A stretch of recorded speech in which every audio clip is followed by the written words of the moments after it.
Good evening, it's Jeff and Wilma at Budrum, and this evening we've made ourselves a Cobia Head Curry. So we just dished it up and we're about to have our dinner. We're going to show you how we go about making this. So the first thing I'm going to put in, I've got a heavy base saucepan with a tablespoon of olive oil. Got the heat turned on. Just going to put in one chopped brown onion. Let that saute for a while. Next thing I'm going to put in, this is about a good tablespoon of finely grated turmeric. This is out of the freezer. So I'm going to put that in there, thaw that out. I'm going to put in 4 garlic cloves. I'm also going to put in a good tablespoon, or even a bit over a tablespoon of my finely grated crystallised ginger. Probably I'll put 2 tablespoons, because this is going to be a very big curry. Because we're using the head as well as the wings from about a 5 kilo cobia.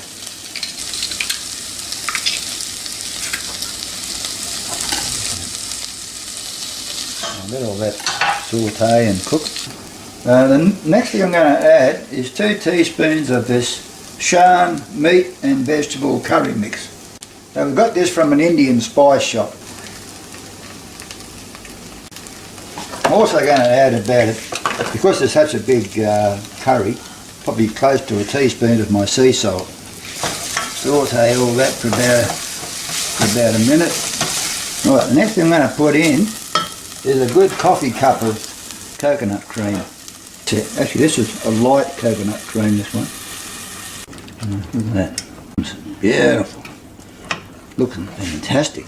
You can see it's starting to simmer here, turning into a beautiful sauce, or curry sauce you could call it.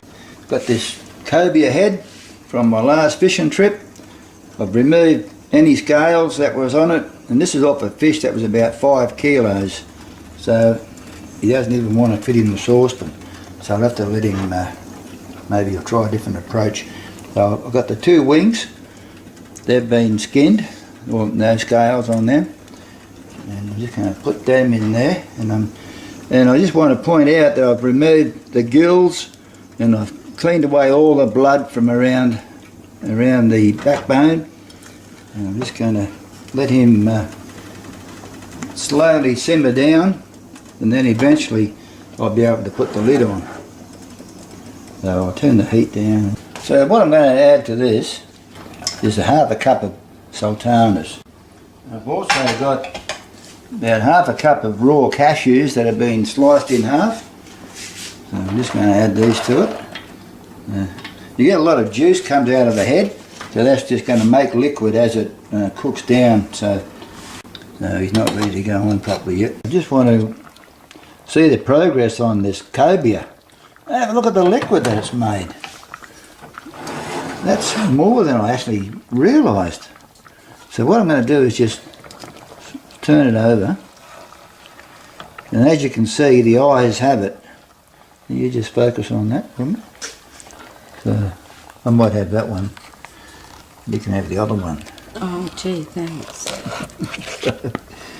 You've got to remember which one's yours and which one's mine. Okay, so I'm just going to put the lid back on and let it simmer until it breaks up. As you can see here, it's pretty well broken down. I've removed the eyes and I've taken out quite a few of the bones here, but I've got something to show you. It's quite interesting, I think. So every fish, or every fin fish, has these bones in the wings. We saw this on an in-flight film on our way to Japan. This is a Cobia's cobia. So we saw that in relation to snapper. So you've got the red snapper's red snapper, and each fish has these bones that looks like another fish, which I think's interesting. So They are too. Something you can do when you eat the wings, look for your fish's fish, if you want to call it that. So if it's a blue fish, you can call it a blue fish's blue fish. And the Japanese dry them out and carry them in their purses for good luck, don't they? Yeah, that's out of the red snapper. The red snapper's red snapper. So we're just going to let this simmer a little bit more because there was a little bit of meat under the head that wasn't quite cooked. So we'll be dishing it up shortly. So, right, so this Cobia Head Curry is ready to dish up. So after removing a lot of the bones, so we've got a plate, plates with potato mash.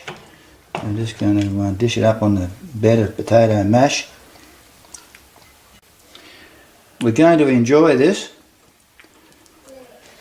Anyway, thanks for watching and we'll catch you later. Bye.